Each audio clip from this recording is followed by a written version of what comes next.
Okay, so good afternoon, class. Okay, so before we start, mag-attendance po muna tayo ngayon, no? Okay. So, wait lang, check natin kung sino-sino ba yung mga nasa meet natin for today.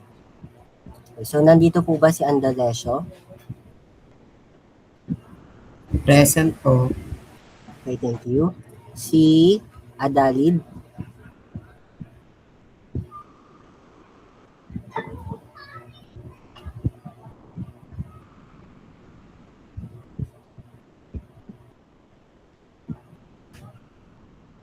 Okay, mukhang nandito naman siya. Si Mr. Demesa? Present po. Si Miss Elpos? Present po. Thank you po. Si Mr. Gabrilio?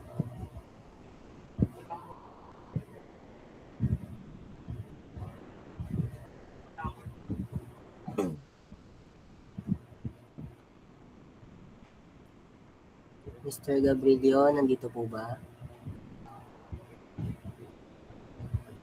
Okay, I think nandito naman siya. Si Miss Gangan. Present po. Thank you po. Si Miss Budyongan, Jessie. Okay, present po. Thank you po. Si Mr. Mandapat.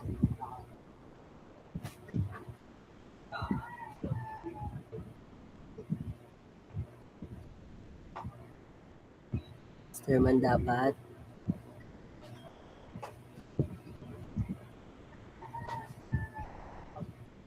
Okay, I think present naman siya. Nandito siya sa meet. Baka mahina lang signal. Okay, si Mr. Enimedes. Present po. Thank you po. Si Mr. Lore. Present po. Okay, lastly, si Mr. Yu. Present po, present. Okay, thank you po. So, for today's discussion, no, next slide po tayo. Ngayon, may mga itatanong ako sa inyo na connected sa magiging lesson natin for today. Okay. So, nakikita nyo yung mga picture na nakapresent dito sa meeting natin, no? So, sa tingin nyo, ano kaya yung ginagawa ng mga taong to? Ano kaya yung trabaho nila sa tingin nyo? Kahit saan dyan, sabihin nyo na lang kung first pick, second pick, third, fourth, or fifth. So, anyone here in the class? Sinong gustong sumagot?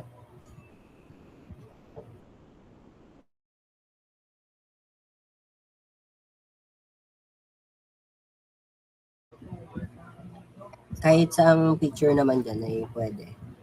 Kayo na lang bahala. Automotive sa fifth pick. Okay, correct na automotive. So, what about the others? First pick po, carpentry po. Yes, tama po yun, no? Carpentry. Thank you po. Yung iba pong features natin. Okay, yung pangatlo, di ba, plumbing yan. Di ba, tubero, plumber. So, yung work nila ay plumbing. Nag-ayos ng mga tubo. Nag-ayos, naglilinis, sanitize. Yan. So, what about yung second and the fourth pick? Ano kayang trabaho yan?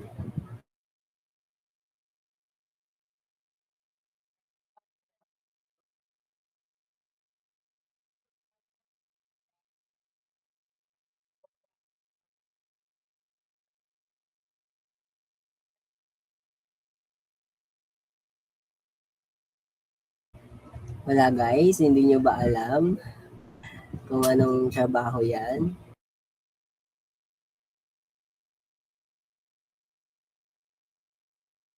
Actually, yung second picture natin is, ano yun, di ba? Electricity.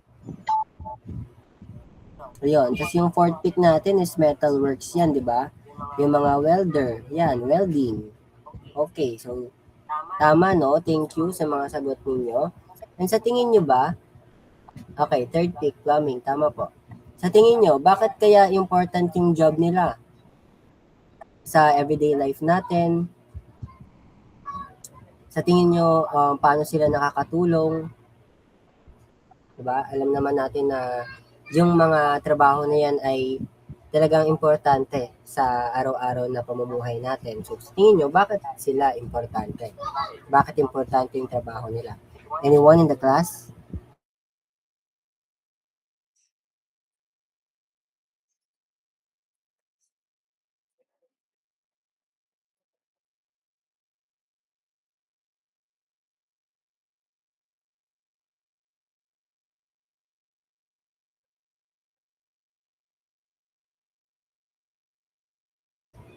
Go ahead, guys.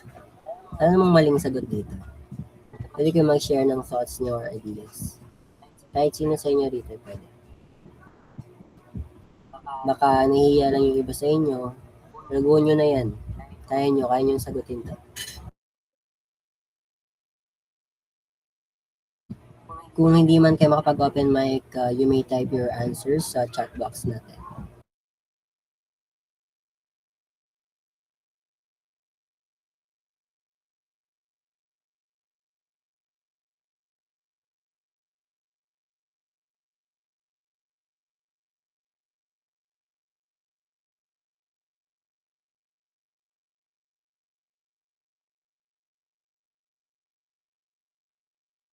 Okay, we have here Miss Jessie. Industrial jobs are important po siguro dahil malaki ang kanilang contribution na rin sa pagpapaunlad at pagsuporta sa ekonomiya. Okay, correct? And then si Miss Daniela, carpentry is essential for creating detailed woodwork inside the home such as doors, windows, and staircases po. Okay, so all of your answers are correct, no? Yun, kay Cyril. Electrical and automation jobs. Okay, so sinagot niya kanina kung ano yung mga naka-flash na features dito. So, thank you, no, sa pagsagot nyo. And alam naman natin na malaki nga talaga yung quarter contribution nila sa industry natin and economy. Kasi, di ba, without them, sa tingin ba natin, meron tayong mga bahay kung wala yung mga karpentero? Sa tingin ba natin, maayos yung mga tubo natin sa bahay? Makakapaghugas ba tayo ng maayos sa mga plato? Di ba hindi? Kasi babara sa mga tubo kung wala tayong mga plumber. Kung hindi nila nasa-sanitize ng maayos, kung hindi nila naaayos yung mga sirang daluyan ng tubig doon sa tubo. And of course, doon sa mga electrical na gawain, di ba? Magkakaroon ba tayo ng kuryente kung hindi dahil sa kanila? Of course, no, di ba? Wala tayong ilaw sa umaga hanggang sa gabi. So, wala rin tayong hangin, wala tayong electric fan. So, di ba? May initan tayo buong araw kung walang electrician na mag-aayos, kung sakasakaling may mga sirang appliances tayo sa ating bahay, di ba? And sa mga sasakyan, di ba? Yung automotives. So, walang makakapag-travel from end to end ng isang location kasi walang magagamit na sasakyan. So, ang tendency, maglalakad tayo. So, hindi naman natin gusto yun, di ba? So, lahat ng yan, lahat ng mga trabaho na ito ay importante para sa ekonomiya natin at sa industry. And of course, sa pamumuhay natin, lagit-lagi, isa sa mga yan ay kinakailangan din natin sa araw-araw natin pamumuhay. Okay, next slide. Siguro naman, alam nyo na kung ano yung magiging topic natin for today. Yun ay Industrial Arts Service Areas. Next slide. Okay, class. So, ang learning objectives natin for today ay to identify the different areas under industrial arts. Second is to describe the basic services under construction, electrical, electronics, and automotive fields. And the third, explain the importance of industrial arts in daily life and employment. Next slide. Okay, so what is industrial arts? Ano nga ba yung industrial arts? Guys, pag-uusapan natin kung ano nga ba talaga yung industrial arts. Yung industrial arts ay hindi lamang basta yung pagme-memorize ng mga lecture. Dito sa area nito, yung focus nito is yung pag-develop ng technical knowledge natin, yung practical skills and yung creativity, and of course yung work values or yung tamang ugali natin doon sa pagtatrabaho. And dire-ready rin nito yung mga students para sa employment, syempre, halimbawa sa entrepreneurship, kung gusto mo magtayo ng sarili mong negosyo o shop, and iba pang technical careers. And bakit nga ba natin ito pinag-aaralan? Diba? Bakit nga ba kasama to sa curriculum. Kasi direct yung connection nito sa dalawang malaking bagay. Una is ang industry at pangalawa ang trade services. Sa industry, ito yung mga pabrika, yung mga manufacturing plants at production sectors. And then yung trade services naman, ito yung mga serbisyong nangangailangan ng special skills. Katulad ng pag-aayos or pagkukumpuni ng mga bagay-bagay. Halimbawa, yung pag-aayos ng kuryente, yung mga makina ng sasakyan, yung mga ganon. And yung pinakamasayang part dito, ay nag-focus to heavily doon sa hands-on activities. So, hindi ka lang mauupo, nakaupo, o nakikinig dito sa topic natin na to. Dito mararanasan din ninyo yung actual na paghawak ng tools at equipments later on sa mga susunod nating discussion, okay? So, mga areas na sakop nito is yung construction, kanya napakita natin, di ba, yung carpentry, electrical work, electronics, and automotive servicing. Sa madaling salita, yung industrial arts is yung bridge or yung tulay para matutunan natin yung mga blue collar o technical skills na sobrang in demand sa totoong buhay natin. 'Di ba? Alam naman natin 'yon, 'di ba? Hindi lang ito theory or teorya, ito yung mismong application and yung paggawa. Okay? The next slide.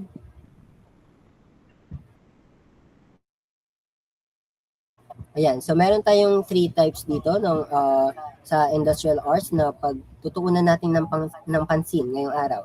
We have here the construction, electrical, electronic, and automotive and small engine. Now let's move on. Hello, good afternoon everyone. Let's move on.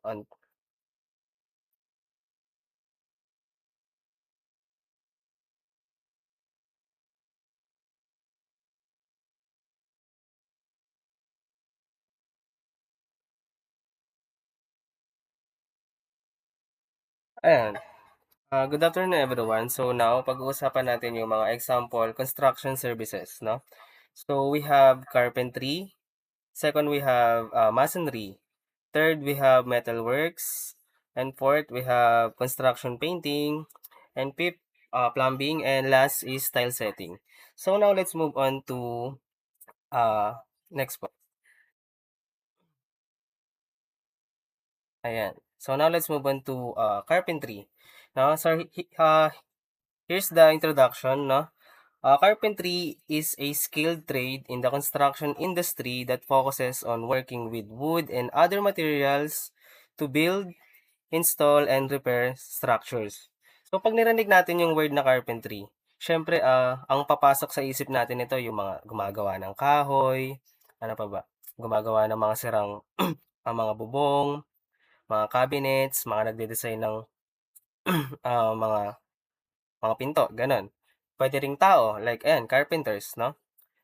So, carpenters are responsible for creating important parts of buildings such as, ayun nga, nasabi ko kanina, yung bubong, mga pintuan natin, mga windows, cabinets, furnitures, and also sa flooring. Now, so carpentry combines technical skills, creativity, and precision to produce functional and attractive structures. So, next po. Ayan. So, we have 3 types of carpentry. So, first, we have wrap carpentry. So, ano nga ba yung wrap carpentry? So, wrap carpentry is the part of carpentry that focuses on building the structural framework of a structure. So, dito naka-include yung mga pag-construct or pag-build, no? Ng mga walls, floors, yung mga bubong natin, mga beams, and siya yung nagsosupport sa form or foundation ng isang building, no? So, rough carpenters usually work with large wooden materials and use tools such as, mga martilyo, like sa English, hammer, ano pa ba? Sa Tagalog na yung ragare, ano pa ba? Like drills and measuring devices. So, their work is more focused on strength, stability, durability, and proper measurements rather than appearance. So, next, finish carpentry. Finish carpentry is the stage of carpentry that focuses on final appearance, and detailed finishing of a building. So dito naka-include naman yung mga paggagawa or pagbi-build ng pag-install pala ng mga doors, windows, cabinets, moldings, no? Yung mga stair railings natin sa bahay, no? And other decorative wooden parts.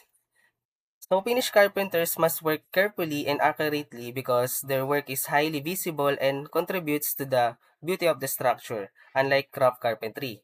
So finished carpentry kasi is in-emphasize nito yung pagiging makinis ng kahoy, pagde-design ng structure, and most importantly is maging malinis siya tignan. And last is furniture carpentry. So furniture carpentry, pag sinabing furniture carpentry, dito naka-involve yung pagde-designing, pagbibuild and repairing ng isang furniture, no? Such as tables, yung mga sa bahay natin. Kung may mga table kayo doon, ayan, table, chairs, cabinets, and shelves, no? So, siguro aware kayo lahat naman siguro tayo dito may mga pintuan tayo na may mga design, no? May mga pattern yung pintuan natin, may mga nakaukit, may mga parang naka-curve, ganon. So, sila yung nakatoka doon, like yung mga furniture carpenter. Ayan. Ayan. Furniture carpenters combine creativity and craftsmanship and technical skills to create functional and attractive furniture pieces. So, gumagamit sila ng different types of wood and tools para ma-shape and ma-assemble and also to finish furniture products. Now, additionally, maging aesthetically appealing, ganun. So, this type of carpentry requires attention to detail and precision and also artistic design. Ayun po, next. So, pupunta naman tayo sa mga tools, no, na ginagamit usually common na ginagamit sa carpentry. So, first we have hammer. So, siguro naman meron kayong, o kasi siguro mga tatay nyo, meron kayong nakikitang hammer sa mga bahay nyo, ganyan. So, yung hammer pala is required siya ng enough strength, no? Or pwede ring buwelo para mabaon mo sa wood yung parang pako. Ayan. Sa English ang pako is yung nail na tinatawag, no? So, ayan. Hindi mo siya agad-agad mapapako doon without enough strength, no? Or parang buwelo, ganyan-ganyan. Also, required mo din ditong doble ingat, syempre, pagdating sa pag-i-smash. Baka mamaya ma-smash mo yung kamay mo without proper handling nung sa nail, no? So, yung makikita nyo dyan, may bilog dyan na part dun sa parang ulo ng martilyo. Ayun yung pang-baon dun sa nail na tinatawag or pako. Yung likod naman yan ang purpose niyan is matanggal mo yung parang mga nakausling pako or kaya may mamali ka, nabalik ko yung pako.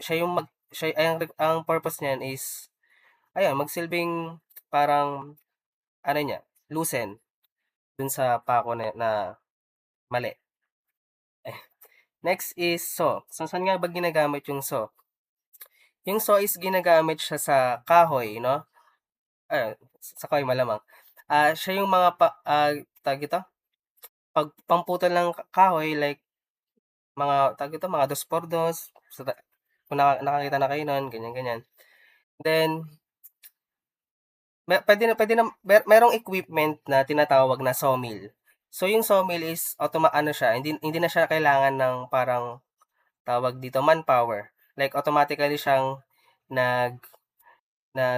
umiikot, like gumagana, no? Without parang yung parang kailangan ng tao. Yung sawmill is yung parang blade na bilog na umiikot automatically kapag sinaksak mo ganyan sa outlet. Unlike dito sa saw, need mo talaga ng parang tiyagaan, no? Manually mo siyang raragariin yung kahoy para maputol mo and ayan. Next is drill. So, saan nga ba ginagamit yung drill? Yung drill, multifunctional gamitin, no? Pwede rin siyang pang-loosen ng tornilyo na kunyari, may nakadikit na tornilyo na sa kahoy.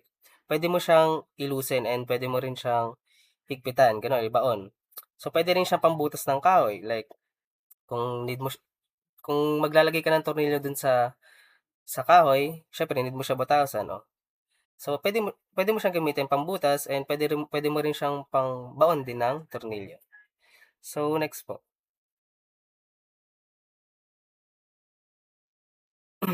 Next po, please.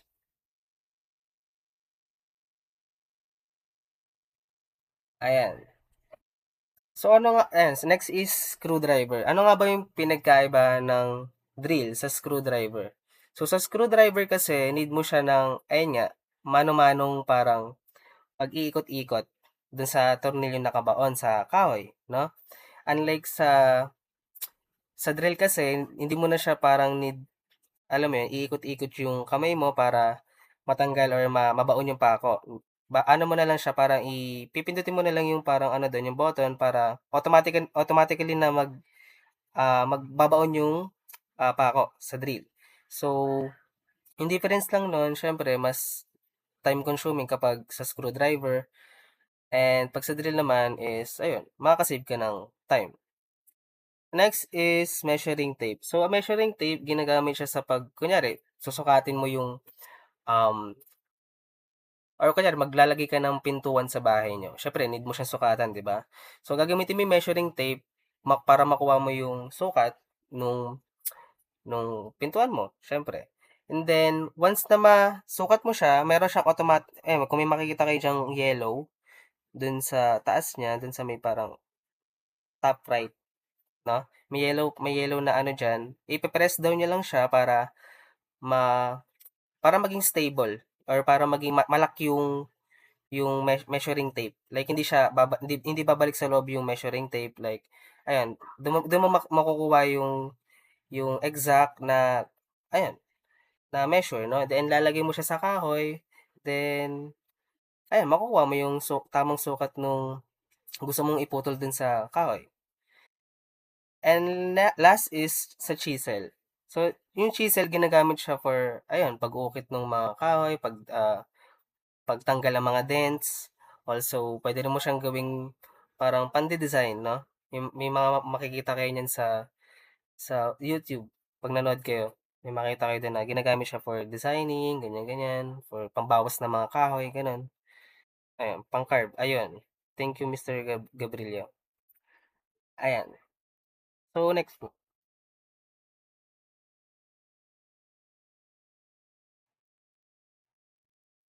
Ayan, at punta naman tayo dito sa importance of carpentry. So first, we have supports building construction. So dito, carpentry helps in the construction of buildings by creating important structural parts such as ayun, yung bubong, mga walls natin, floors, frames, ano pa ba? Ayan. So carpenters ensure that these structures are strong, stable, and properly installed. Next is create furnitures and pictures.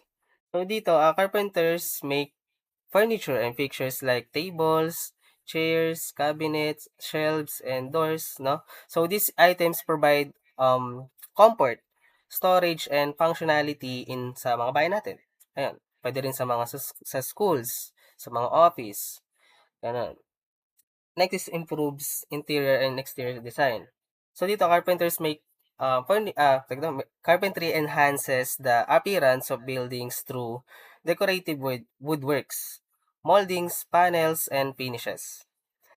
Last is repairs wooden structures. So dito naman, carpenters repair damaged wooden parts of buildings and furniture such as mga sirang pinto, mga sirang windows, yung mga sirang tiles ng floor natin, also yung mga cabinets na parang ah parang tawag doon, inaanay na, ganun ganon. So sila yung doon.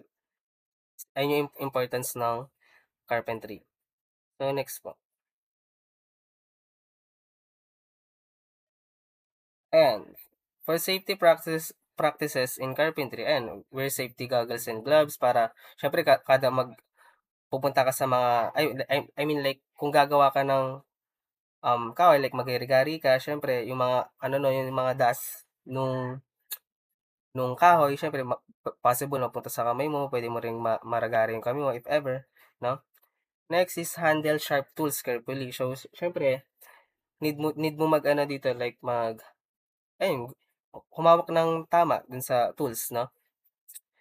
third is maintain organized tools. So, kailangan hindi kalat-kalat yung mga tools na nasa lapag, ganun. Kailangan once na matapos mo yung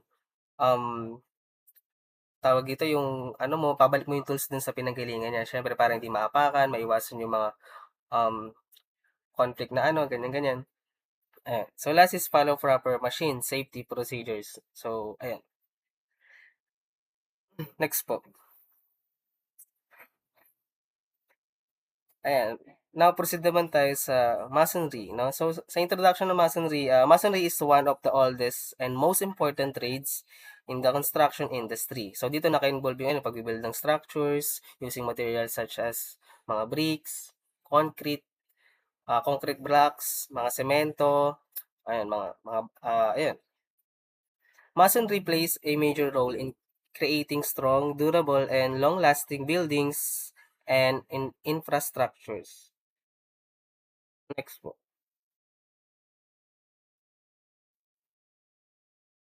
So, here's the types of masonry. So, first we have brick masonry.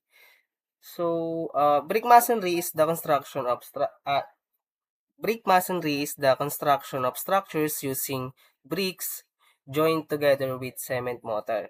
So, sa mga walang ID, tawag dito, sa mga walang alam kung ano yung, ay di naman sa walang alam, grabe naman sa walang alam. I mean, kunyari, wala ka idea sa kung ano yung mortar. Yung mortar is ginagamit siya, like yung kung may makikita kayong parang yung bibilog siya, parang kailangan niya ng manpower to, alam mo yun, iikot, gano'n. Doon binabagsak yung mga semento, yung mga stone, ano pa ba, yung, um, ayan, para doon siya haluin. Next is stone masonry. Stone masonry uses natural stone as the main building material, no? It is known for its durability, strength, and attractive appearance, no? So making it suitable for bridge, like sa mga pwede rin sa mga walls, buildings, sa mga bahay natin, and pwede rin siya for decorative structures. And last is concrete masonry.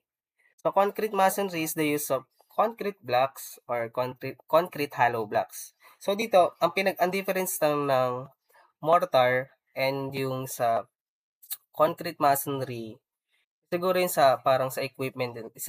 Tawag ito? Equipment ba tawag doon? Basta yung ano siya, kung may makikita kayong truck na malaki, then may parang bilog siya doon, tapos umiikot. Doon inaano yung mga, ayan, dun automatically iniikot yung mga semento, ayan. Hindi na siya need ng manpower din. Ayan, automatically siya nag-ano. So, next po. Ayan, so first we have, punta tayo sa tools ng masonry. So, first we have trowel. So, sa trowel, ito yung parang panghalo ng semento. Ito, kung nakakita kayo sa bahay niyo, kunyari, nakakapanood kayo sa mga gumagawa ng bahay, meron dun parang hinahalo. Siya yung panggamit ng parang kinukutsara yung semento, then hinahalo, then itatapal dun sa walls, no? Or kaya kung saan siya ikakabit. So, ayan. Next is hammer. Wala siyang pinagkaibahan siguro dun sa masonry. Siguro yung difference lang nila masyado is yung, um, ayun, pangsira niya ng ano, ng bato, ganun, pang ano niya. Next is chisel. Chisel. Namali lang po ata yan. Wala po. Hindi po ginagamitan ng chisel yan. So, ayan. Sorry for ano. Next po. Ayan. So, punta naman tayo sa level. So, level, ito yung pangpantay nung isang structure, no? Kunyari, may binibuild kang window. Or basta, may binibuild kang window. Tapos, gusto mo siyang pantayin. Gusto mo, kapag kinabit na yung window, gusto mo siyang, pag kinabit na pantay.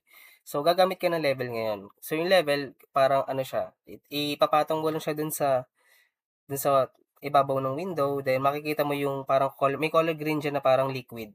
Doon mo i-base kung pantay na ba siya or may stable na ba or ano may balik ko ba ganun. And also sa measuring tape, same lang din sa nangyari same lang din sa tinapik ko kanina, siya din yung pang measure ng mga ayan, yung sukat. Ayan. Last is concrete mixer. Ayun yung sinasabi kong mortar na tinatawag. At ang purpose niyan is nga ayun, makita kayo, iniikot yan ng isang tao, then doon niya ihahalo yung mga semento, yung bato, and also yung mga hollow blocks no, na dinudurog. And, so next po. And importance of masonry provides structural strength, improves durability, ano ba? Third, enhance fire resistance, and last, add aesthetic appeal. So next po. Ayan, safety practices in masonry and wear protective equipment like PPEs, no, use proper lifting techniques, no. So makakaparod kayo yun sa YouTube. May mga proper ano din, mga required proper lifting techniques. So next is keep the work area clean, and last, handle tools carefully. And for the conclusions, isa-summarize ko na lang siguro. Next po. Ayan. Masonry and carpentry are essential trades in the construction industry that help create strong, safe, functional, and visually appealing structures through skilled workmanship, proper tools, and safety practices. Ayun lang po. So, may naintindihan naman po ba kayo, guys? React lang po if may naintindihan. Ayan. Thank you po.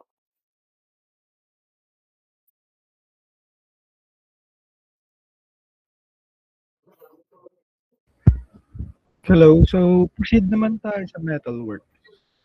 No, yung metalwork is an important field in construction, manufacturing, and engineering that involves shaping, cutting, joining, and fabricating metal materials to create useful structures and products.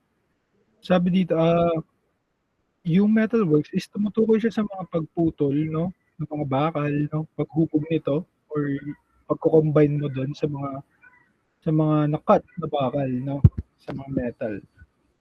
So, mahalaga rin 'to kasi sa construction, eh.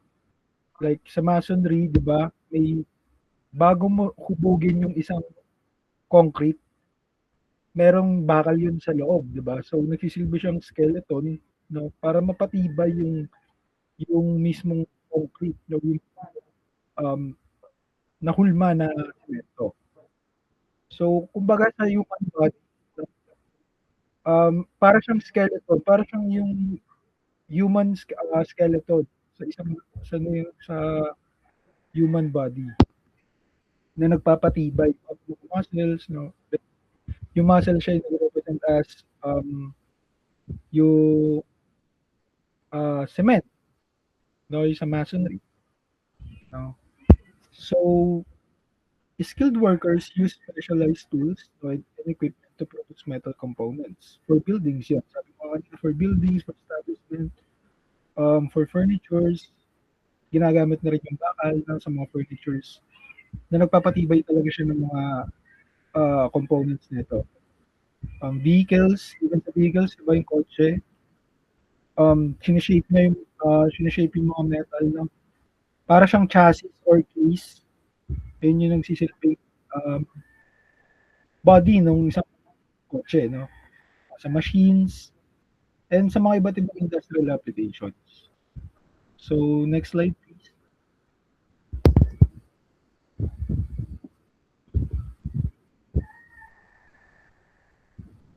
Now, proceed muna tayo sa isang component ng metalwork, which is yung cutting.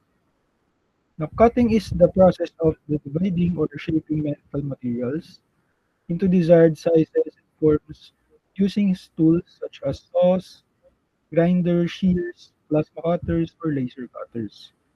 Accurate cutting is important to ensure proper measurements and fitting of metal parts.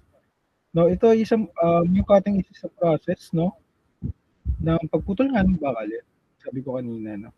Ginagamitan 'to ng mga tools, grinder, cutters, so yung even yung saw is may specific saw na ginagamit sa mga bakal.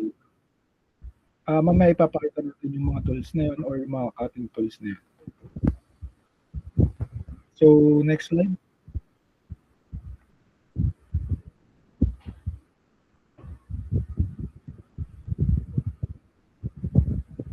So, ayan. Isa yung basic na, itong tools na to, isa siya sa basic na component. No, so yung hacksaw is for cutting metal bars, pipes, and sheets. Yung sheets, ito yung, kung makakita kayo ng bakal na para siyang papel, pero alam niyo yung yero na wala siyang curve? If nakakita na kayo nun, mas makapal lang siya ng konti doon. If pupunta kayo sa mga construction sites, yung mga hardwares, may makikita kayo doon na parang nakaroll yun ng mga flat na sheets, pero metal siya. Kung mapapansin nyo, if lalapitan nyo at hahawakan nyo siya, mas mapapansin nyo na mas makapal siya sa yero. Yung, kumbaga yung thickness niya mas makapal talaga siya sa yero. Hindi rin siya ginagamit sa yero, no? Kumbaga parang meron siyang specific na paggagamitan talaga. Hindi siya pwedeng ilagay sa bubong nyo, no? Sa yero. Pero talaga siyang pinaggagamitan.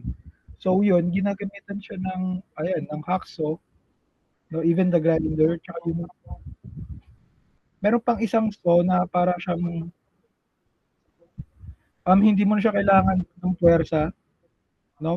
Or manpower kagaya na itong hacksaw, kailangan hawakan mo pa siya bago mo makat yung metal.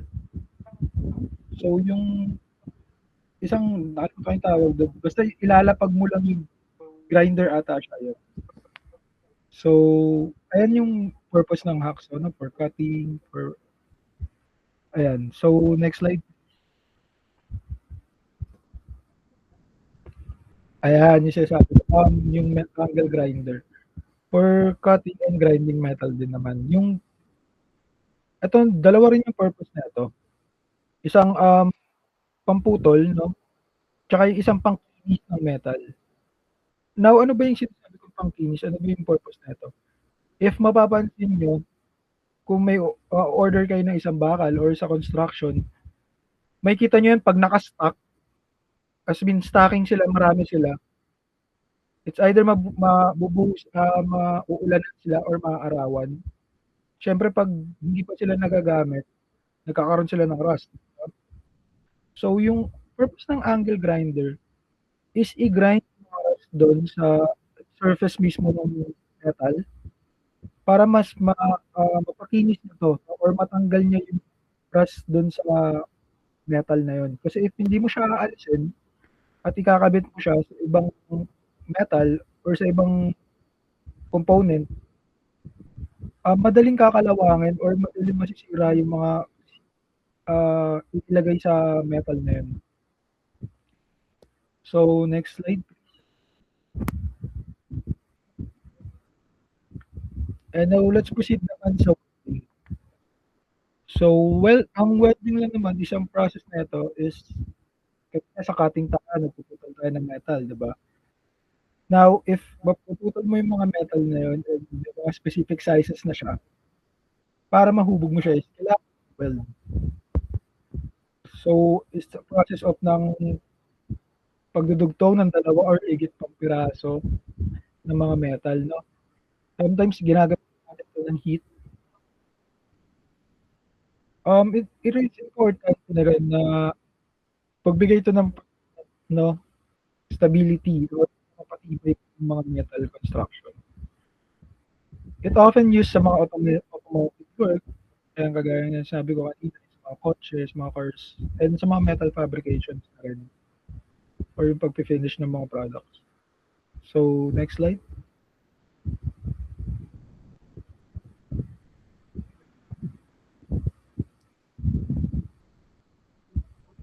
Yan. These are the common tools ginagamit sa welding. First one is hindi mawawala yan, yung welding machine. Now, ito yung nagbibigay ng heat or nag-provide ng enough power para mapagdugtong yung mga metal na i-combine natin. So, syempre, hindi naman natin kung wala yung welding rods. Ayan. So, ginagawa rin natin siya niyan. Tsaka yung welding rods. First one is gagamitin ko i-connect mo yung welding clamps dun sa welding machine. Then, ilalagay mo yung welding rods or yung mismong ginagamit na, kumbaga parang ingredients, no? Na hindi mo ma-weld yung isang metal if wala tong welding electrodes or rods. So, basically, ayun lang siya, yung three pillars, no, ng welding. Welding machine, welding clamps, welding rods. Then, last one is the welding helmet. To provide protection na rin sa kayo nyo. Kasi, if wala kayo nito, maaari kayo mabulag, matalsikan, parang yung, ito yung kung makikita nyo sa picture, yan, yung mga parang, ano ba ang tawag dyan? Basta, yan. So, next slide. Now, let's proceed sa fabricating. Fabricating naman is ito naman yung process ng pagdidesign ng metal, mga na yung parang kumbaga na ano mo na na-assemble mo na yung isang metal or sa isang work mo. Kumbaga i-design mo na siya or i-finish mo na yung metal product na yun or sa mga even sa structures. Kadalasan ginagamit itong fabricating sa sa mga furnitures, sa mga kagaya ng mga frames, no, sa mga gate. Kung mapapansin nyo kasi guys, is yung mga bakal doon is naka-curve siya. Naka-curve yung sa mga sofa, no, sa mga couch. Yan, may mga naka-curve na bakal dyan kung makikita nyo. Nakatago lang yan sa mga sheets, sa mga foams. Pero may mga bakal talaga siya. Mapapansin nyo is ano siya, naka-fabricate. Kumbaga naka-finish na siya. Which is, wala ka nang makikita yung sign ng weld or yung natirang natirang parang component doon dahil winelding siya. If makikita nyo yun, kung napagdugtong nyo yung two metals, nandun pa rin yung pakat ng pag-welding nyo eh. So, dito, sa fabricating, pinapakinis, tinatanggal ulit yung rust, so, para maikabit siya dun sa specific na paglalagyan niya, no? Sa mga furnitures, yan, sa mga gates, mga frames, or even sa railings na rin, no? So, next slide.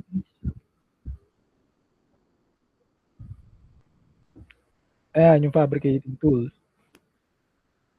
Next, first one is the metal pulp for smoothing rough edges. Yung sabi ko kanina, no? And next one is the sandpaper emery cloth for polishing surfaces din. Ayun din naman yung purpose niya, mapakinis yung mga surface ng metal. The last one is the wire brush. Ito para maalis yung mga kalawang rin doon or mga debris doon sa metal. So next one please.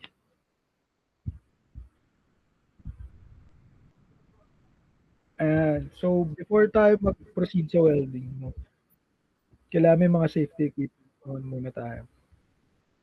So if wala kang face or yung face helmet, pwede kang gumamit ng safety goggles. Kasi important talaga yung eye protection, maprotektahan. Next one is yung welding gloves. Kasi medyo mainit yung welding clamp, mainit siya, so kakatagalan.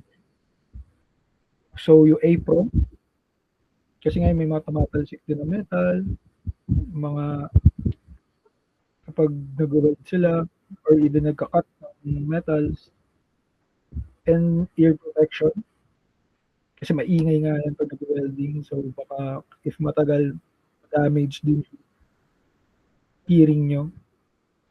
And last one is safety shoes, hindi mo mawawala sa construction. And next one.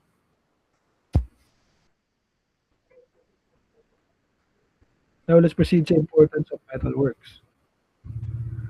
Number one is Provide strong and durable materials for construction and manufacturing. Next one, support infrastructure or tumutulong sa paggawa ng mga machinery, um, kagamitan din, sasakyan, and sa mga furnitures din. Ayun, helps create machines, tools, furniture, and transportation equipment.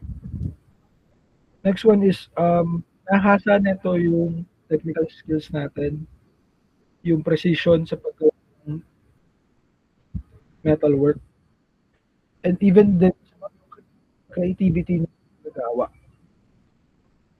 So, it contributes to economic growth, bibigay ng trabaho, opportunity sa mga tao, aral ng wealth. So, next one.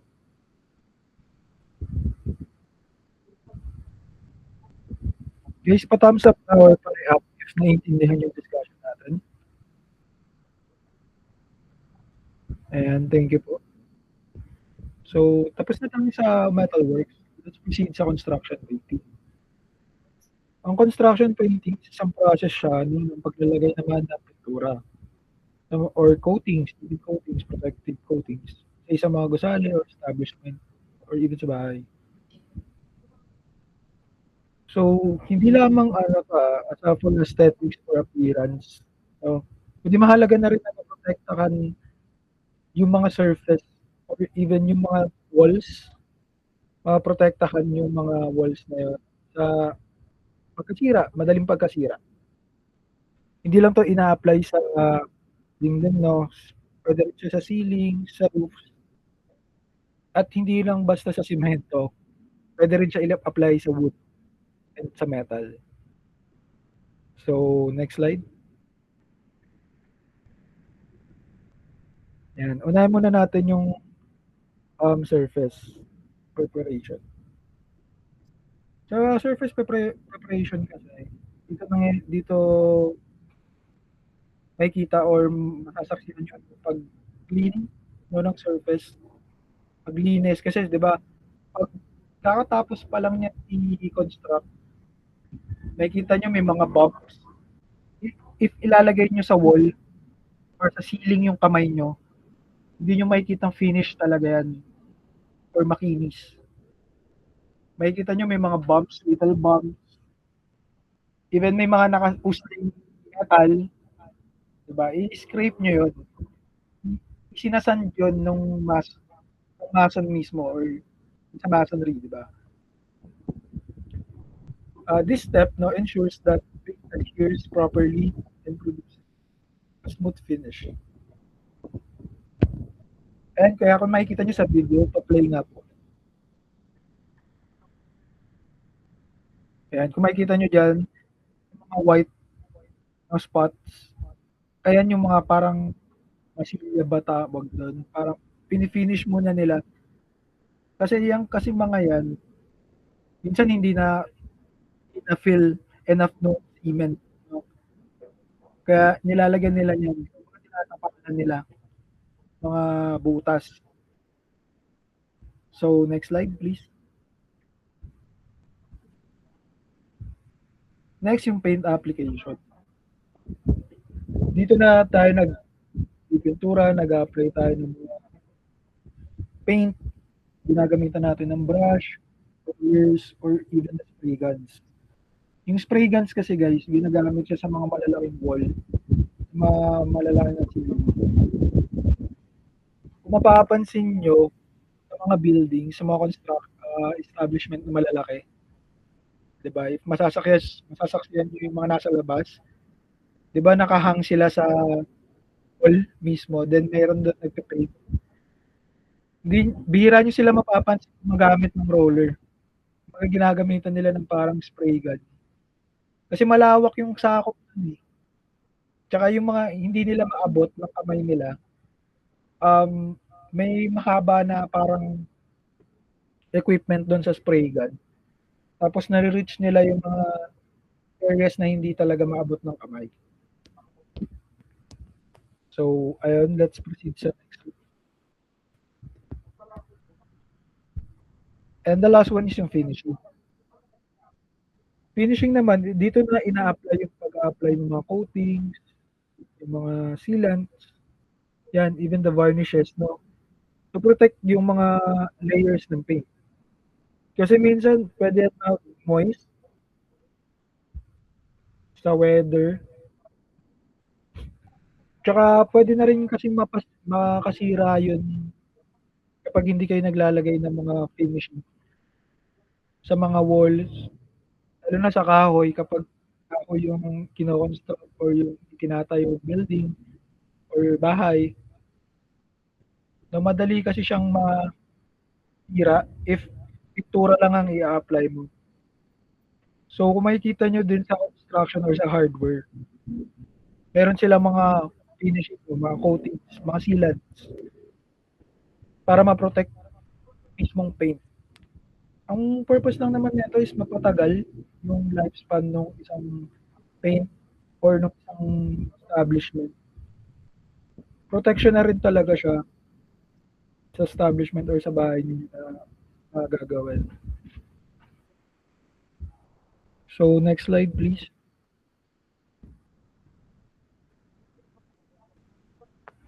Ayan, yung importance lang ng construction painting is improve the appearance, ayun aesthetic ng mga buildings.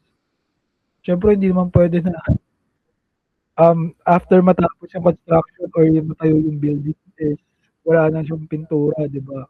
Siyempre, kailangan din natin ilagay yung ilagyan din ng buhay yung ating establishment. Ayan, it protects surface from weather, rust, moisture, and wear. Sabi ko nga rin kanina, it extends the lifespan of structures and materials, enhances cleanliness and maintenance of buildings. Diba? If maganda, if malinis naman talaga yung building, diba? Hindi ito sirain. So, last one is the provide color, style, and visual appeal to spaces. Actually, expert dito talaga sa paglalagay ng painting is interior designer. No? Pagpili pa lang ng kulay, pagpili ng quality ng paint, talagang ine-ensure na matibay or kalidad yung inilalagay nila doon sa establishment. Or even the architect, ganun din sila. Ganun sila ka-meticulous na pagpili ng mga coats or paintings na ilalagay doon sa establishment na yun. So, ayun lang sa metalworks and construction painting. I hope may natutunan kayo sa discussion ko.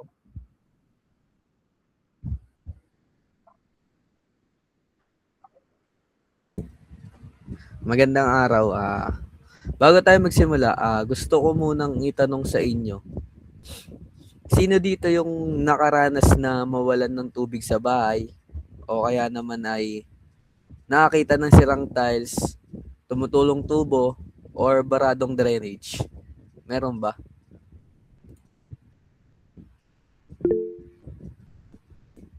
May tanong ako sa'yo, Enimedes. So, kapag nangyayari yung mga problemang yan, sino kaya yung tumutulong sa atin para maayos yung mga ganyan? So una po is kaya naman natin na fix yung problem na yun.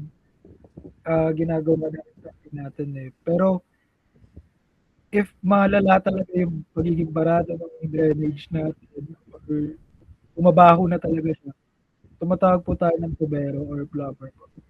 Yun, tama. So, syempre, tinatawag natin yung mga skilled workers tulad ng yung sa mga sirang tubo, plumbers, tile setters, and yung iba pang mga construction workers. So, kaya po para sa araw na to, pag-uusapan natin yung plumbing, tile settings, at yung importance of construction services. So, yung mga ito is kabilang sa industrial arts under the TLE.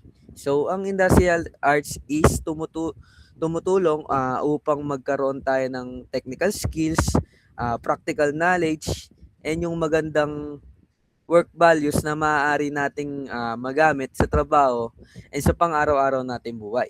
So simulan natin sa plumbing. So ano nga ba yung plumbing? Ang plumbing is isang mahalagang trade sa construction industry na may kinalaman sa pag-install and pag-refer and yung pag-maintain ng water supply, drainage, and sanitation system sa mga bahay and yung mga building. So, ibig sabihin, yung mga plumbers ang responsable kung bakit meron tayong malinis na tubig, meron tayong maayos na daloy ng tubig, and meron tayong ligtas and disposal na wastewater.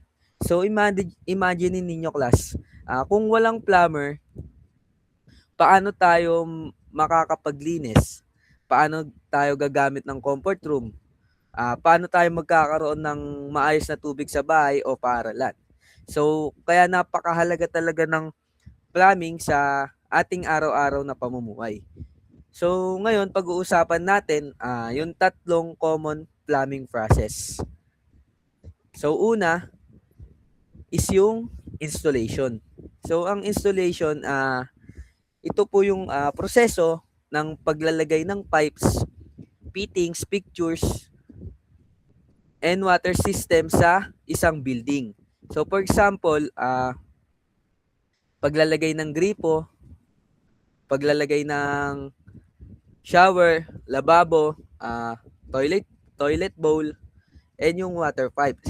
So, sa installation, mahalagang tama yung measurement and maayos yung plano upang maging efficient yung water distribution and yung drainage system. So, kapag mali yung installation, maaari tayong magkaroon ng leaks, baradong tubo, at yung mahinang daloy ng tubig.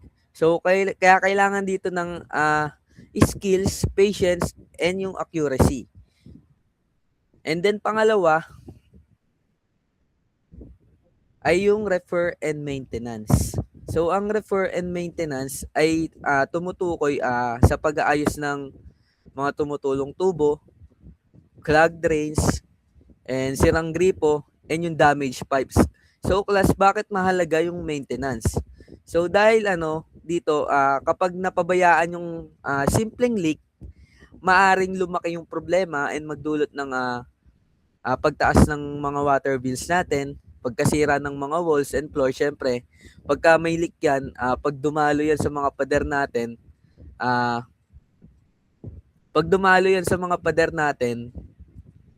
may tendency na lumambot yung wall and gumiba. And then pangatlo is yung pagkakaroon ng molds or bacteria. So kaya regular maintenance is very important para maiwasan yung malaking gastos natin at mapanatili nating maayos yung ating plumbing system. And then yung pangatlo is yung drainage and sanitation. So ito naman is yung tungkol sa proper wastewater disposal and yung pagpapanatili ng sanitary condition sa isang building. Kasama rito yung drainage system, sewer lines, at ventilation pipes. So kapag maayos yung drainage system, naiiwasan yung pagbabaha, yung mga mababawang amoy, yung pagkalat ng sakit. Kaya malaking tulong yung plumbing sa kalusugan and yung kalinisan ng community. So ngayon class, bakit mahalaga yung plumbing? So una is nagbibigay ito ng clean and safety water. And pangalawa, nakakatulong ito sa proper sanitation and hygiene.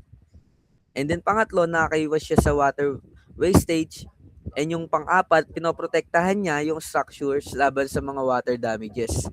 And last, nagbibigay siya ng comfortable and functional na living environment. So kaya dapat nating respetuhin and pahalagahan yung trabaho ng mga plumbers dahil napakalaki ng kanilang contribution sa ating araw-araw na life.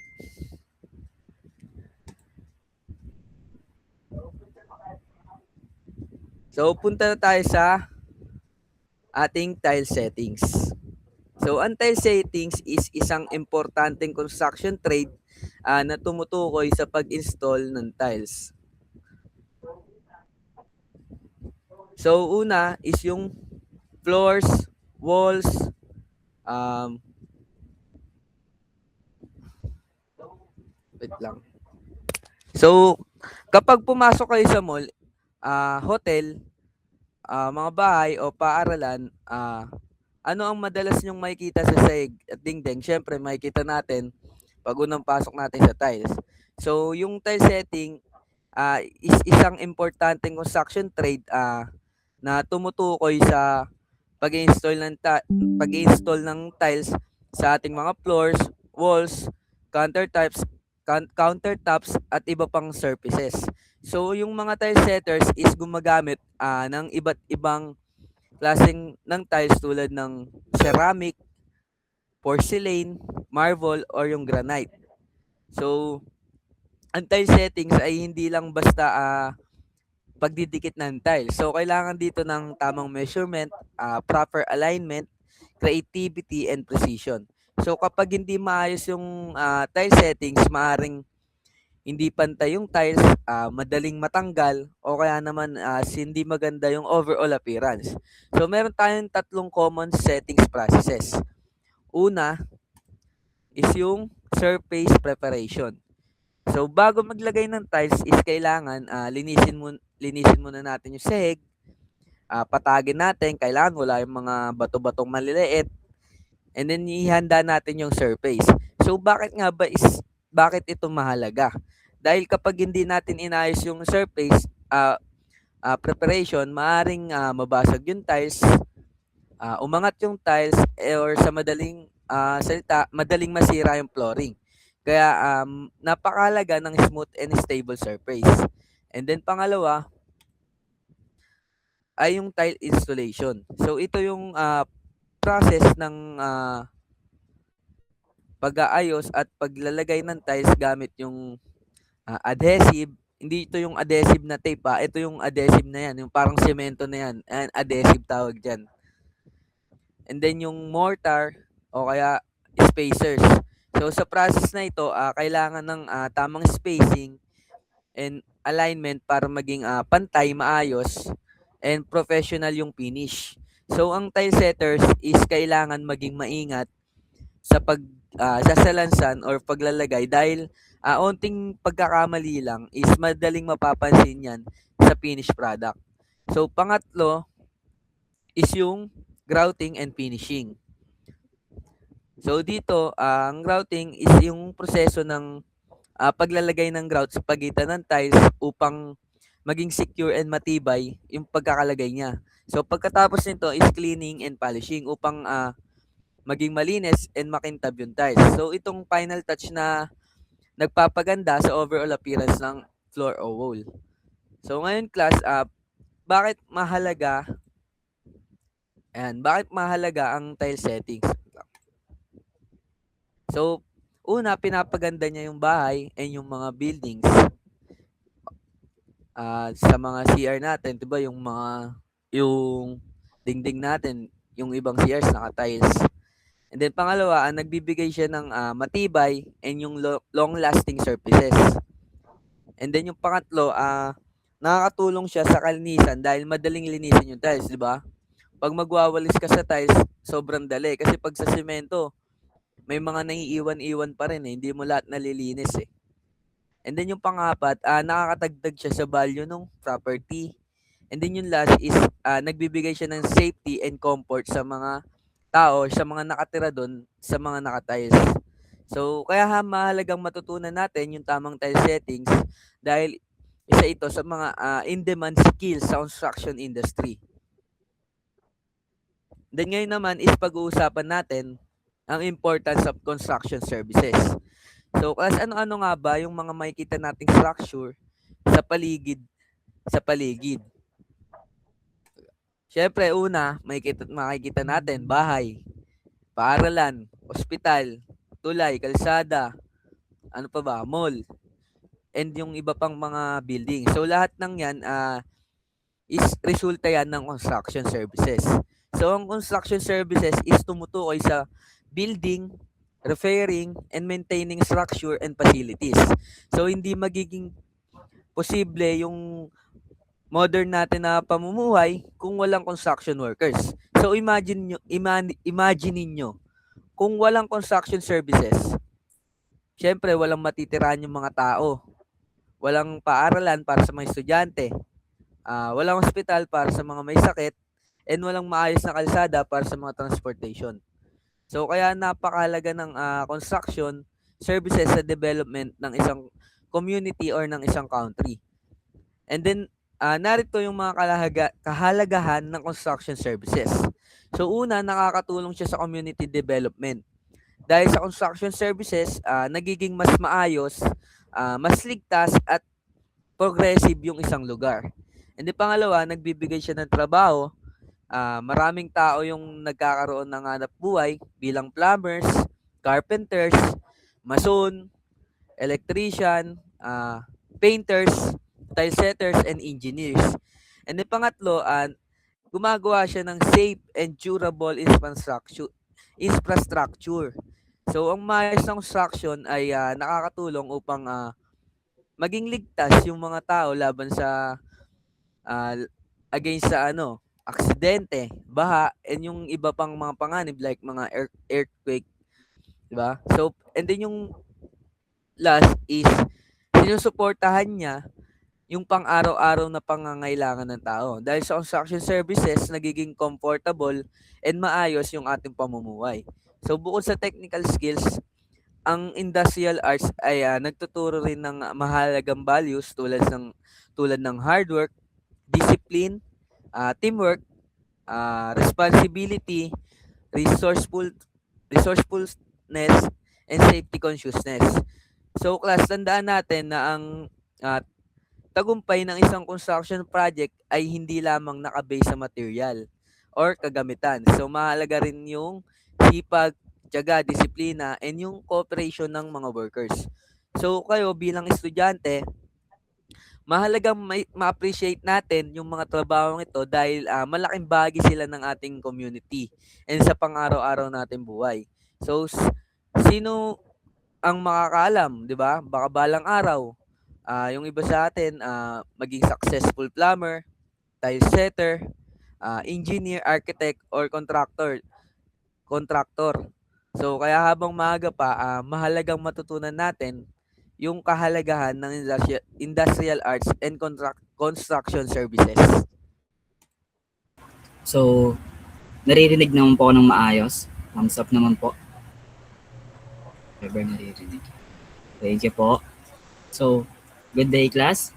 Today, pag-uusapan natin ang automotive and small engine services. Simple lang ito. Ito ay mga serbisyo na tumutulong sa pag-diagnose, pag-repair, at pag-maintain ng mga sasakyan at maliit na makina para gumana sila ng maayos at ligtas. So, ano nga ba ang automotive and small engine services? So, kapag sinabi nating automotive services, involved dito ang mga sasakyan tulad ng cars, vans, trucks, at motorcycles. Ang trabaho rito ay mag-check ng problem, mag-repair ng sira, at mag-maintain ng parts para hindi agad masira. So, samantala ang small engine services naman ay para sa maliliit na makina tulad ng motorcycles, generators, water pumps, at iba pang small machines. So kahit maliit ang makina, importante pa rin ang tamang maintenance dahil ginagamit ito sa trabaho, bahay, at transportation. So merong mga halimbawa ang automotive and small engine services. So dadako tayo sa automotive muna. Automotive services. Ito ay pag-aalaga at pagsasaayos ng mga sasakyan. Kasama rito ang oil change, brake inspection, battery checking, tire replacement, engine tune-up, at troubleshooting ng mga sasakyan. So halimbawa, kapag may unusual sounds ang kotse or hirap mag-start, ang automotive technician ang tumitingin at nag-aayos nito. So sa small engine naman services, motorcycle. Ito naman ay para sa motorcycles at iba pang small engines. Kasama rito ang cleaning ng carburetor, spark plug replacement, changing engine oil, at pag-check ng fuel system. Halimbawa, kapag ayaw mandar ng generator during brownout, small engine technician ang magda-diagnose kung ano ang problem. So, next. Naintindihan naman po yung mga sinabi ko or masyado po siyang mabilis? Okay lang. Thank you po. So kasi dadako naman tayo sa importance of automotive and small engine services. So ano nga ba? Bakit nga ba importante ito? Una, meron tayo diyang safety. Una, importante ito para sa kaligtasan. Kapag maayos ang brakes, tires at engine, mas mababa ang chance na aksidente sa daan. So two, is yung proper engine performance. Ang regular na maintenance ay tumutulong para mas malakas at smooth ang performance ng makina. Mas tipid din sa fuel kapag maayos ang condition ng engine. Then 3 is yung longer equipment lifespan.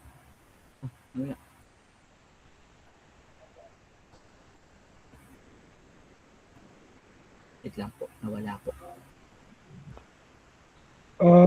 Jay, nawala yung slide. Yan, thank you. Ayan na. So yun, next natin yung 3. Longer equipment lifespan. Kapag inalagaan ang sasakyan o makina, mas tumatagal ito. Kapag ibig sabihin, hindi agad nasisira at mas makakatipid ka sa mahal na repairs. So yung 4, yung reliable transportation and work. Maraming taong umaasa sa sasakyan at machines para sa trabaho at araw-araw na buhay. Kapag maayos ang maintenance, mas reliable gamitin at iwas aberya. So ang conclusion natin dito, sa madaling salita, ang automotive and small engine services ay mahalaga. Tumutulong ito sa kaligtasan, magandang performance ng makina at pagpapahaba ng buhay ng sasakyan at equipment. So, hindi lang ito simpleng pagsasaayos ng makina. Isa itong importanteng skills at profession na malaking tulong sa transportation, negosyo at pang-araw-araw na pamumuhay. So, thank you class. Any question po? By interaction, kung naintindihan po, thumbs up na lang po muna. Thank you po. Thank you. Ayan, good afternoon po, no? I am Miss Noel Detalo po, and let's proceed with the electronic services. Ano nga ba si electronic services? First of all, these services is focused on installing, maintaining, and repairing electrical and electronic systems used in our homes, schools, businesses, and pati na rin sa ating mga industries. And also, this field covers a wide range of work, such as from the basic household, household wiring and lighting to complex control systems, communication equipment, and also on the consumer's electronics. Ang ating mga practitioners or ang ating mga electrician, they learn to read the electrical diagrams, pati na rin ang pag-use ng mga diagnostic tools, pag-follow ng electrical codes, and for them to apply the safety procedures to prevent shocks, fires, and equipment damage. And of course, sila ay dumadaan din sa mga hands-on training skills and theory, such as yung soldering ng mga iron, wiring, and component replacement. Pati na rin yung mga basic electricity, circuit analysis, and electronic components, in which made them adaptable and competent across many workplaces. Ano nga ba yung mga tools and materials na ginagamit natin sa ating mga electrical and electronic services? First of all, andyan yung ating mga hand tools, such as screwdrivers, wire strippers, crimpers, flyers, and pati na rin yung ating mga nut drivers. Sa power tools naman, meron tayong drills, hole saws, and yung mga small grinders. Sa diagnostic instrument naman, pwede tayong gumamit ng multimeter, clamp meter, insulation tester, and etc. And yung mga common materials na ginagamit is yung mga copper wires, cables, fuses, circuit breakers, switches, connectors, terminal circuit boards, or yung tinatawag nating PCB, relays, and also contactors. And of course, hindi pwedeng mawala ang ating mga personal protective equipment, or what we call PPE, such as insulated gloves, safety goggles, face shield, and arc flash rated clothing for high voltage work. Ayan, so proceed naman tayo sa example ng ating mga electrical electronic services. First is the electronics product assembly and servicing. Ano nga ba to? It is assembling consumers' electronics such as radios, TVs, small appliances, LED fixtures, and servicing faulty units. Ano nga ba yung typical na ginagawa nila? Ang kanilang ginagawa is nagre-read sila. They're reading assembly instructions and PCB layouts, soldering components, testing boards, replacing capacitors or yung ICs, nagka-calibrate ng circuits, and nag-update sila ng firmware in modern devices. Ano yung mga tools na ginagamit naman nila? They are using soldering iron, fume extractor, ECD, wrist strap, magnifier, or microscope para sa mga maliliit na components. Ano naman yung mga real world example nito? Saan natin sila makikita?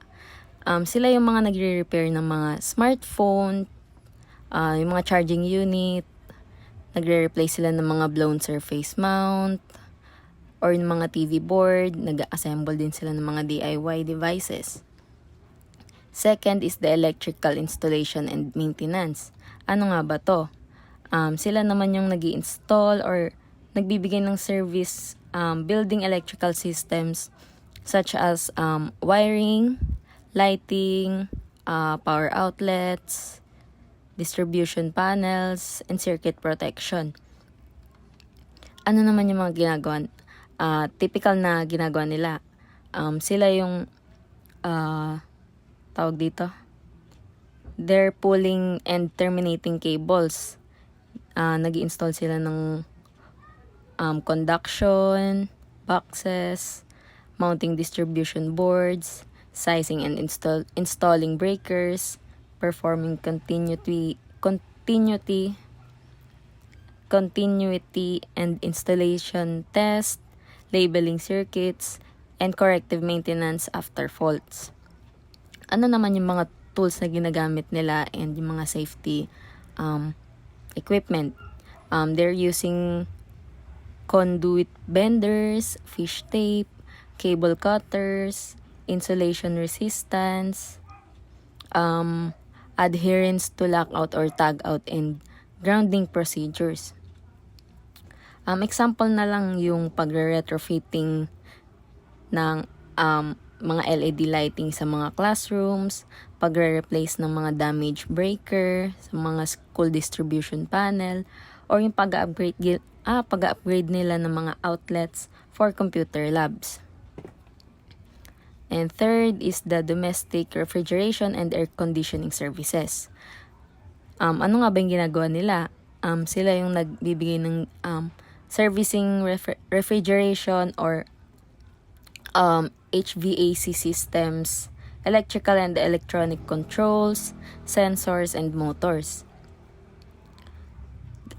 Sila yung nagda-diagnose ng mga compressor and fan motor issues.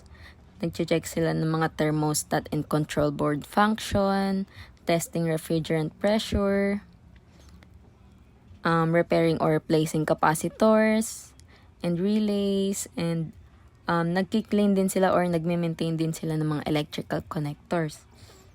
And they're using clamp meters, refrigerant gauge, vacuum pumps, refrigerant recovery systems, and PPE to handle refrigerants safety. Ano naman yung mga real world example na ginagawa nila? Commonly, they are troubleshooting an air conditioner na hindi nag-start or may faulty sa start capacitor. And also, nagre-repair sila ng nagre-replace pala sila ng mga defrost control board sa ating mga refrigerator. Ayan no, so proceed tayo with the importance ng ating electronic services. Si electrical and electronic services, siya yung nag-i-ensure ng safe, reliable, and efficient use ng ating electricity and electronic appliances sa ating mga tahanan, sa ating mga schools, and sa ating industries. Itong services na to, they are protecting not just us people, but also our property, by preventing electrical hazards such as shocks, fires, and other electricity-involved accidents. They're keeping essential systems running, or lighting, refrigeration, communication, and manufacturing equipment, which supports our daily life and economic activity. They also improve the energy efficiency by enabling upgraders like LED retrofits or efficient motor controls that will lower the cost and environmental impact. Lastly, they can provide accessible jobs and vocational pathways with practical skills that are in steady demand. And that's all for the electrical electronic services. Thank you. Okay, now let's proceed sa values integration. So, ang pinapromote ng industrial arts ay hard work, discipline, safety consciousness, teamwork, responsibility, and resourcefulness. So, sa hard work, kailangan ng sipag at tiyaga, syempre, dahil physical and mental, yung paggawa rito, walang shortcut sa magandang output na gusto nating ma-attain. Sa discipline, of course, pagsunod sa tamang rules and sa mga step-by-step na procedures. Kapag walang discipline, of course, madaling magkamali or masira yung ginagawa. Sa safety consciousness naman, sobrang importante nito. Dapat laging maingat tayo and aware sa paligid para maiwasan yung aksidente habang gumagamit tayo ng mga tools and ng mga machines or makina. Sa teamwork, of course, maraming technical task na hindi kayang gawin ng mag-isa. So, kailangan matutong makipag-cooperate din tayo at makisama sa mga kasama natin sa shop o kaya doon sa field. Sa responsibility naman, pananagutan sa sarili nating gawa. Ibig sabihin lang nito, inaayos natin yung trabaho and pinapangalagaan din natin yung mga tools and equipment na pinahiram sa atin. Sa resourcefulness, pagiging madiskarte or pagiging wise. Kung kulang tayo sa materials, halimbawa, dapat marunong tayong mag-isip ng mga alternative ways nang hindi nako-compromise yung quality ng gawa natin. So, in short, yung goal ng industrial arts ay hindi lang magpalabas ng magagaling na manggagawa or workers, kundi yung mga workers na may tamang character and values. To wrap up everything, napatunayan natin ngayon na yung industrial arts ay hindi lang basta pag-aaral kung paano magmartilyo, paano mag-ayos ng kuryente, or mag-compone ng makina. It is a perfect combination of head, hands, and heart. Sa head kasi kailangan natin ng matinding technical knowledge and critical thinking and yung talino sa pag-troubleshoot. Sa hands naman, dahil nakita natin yung importansya ng hands-on activities and yung practical skills sa construction, electronics, and automotive. And sa heart, dahil higit sa lahat, gaya ng huli nating slide, binubuo nito yung character natin. Tinuturuan tayo nito ng hard work, discipline, ng safety, ng teamwork, responsibility, and pagiging resourceful kung madiskarte sa buhay. So, ngayon, sa susunod na makakita kayo ng mga gumagawa sa construction or mga nag-aayos ng sasakyan at kuryente, alam na natin kung gaano kabigat and ka-importante yung mga ginagawa nila. And hinahanda rin tayo sa industrial arts, hindi lang para maging magaling tayong skilled worker o entrepreneur, kundi para maging isang responsible din tayo na tao na may tamang values sa trabaho. At dyan na po nagtatapos yung lesson natin para sa araw na ito. Maraming salamat po sa pakikinig at participation ninyo. And later on, isisend lang namin yung magiging quiz ninyo for today. See you next class. Good afternoon ulit everyone. Thank you po. Thank you po.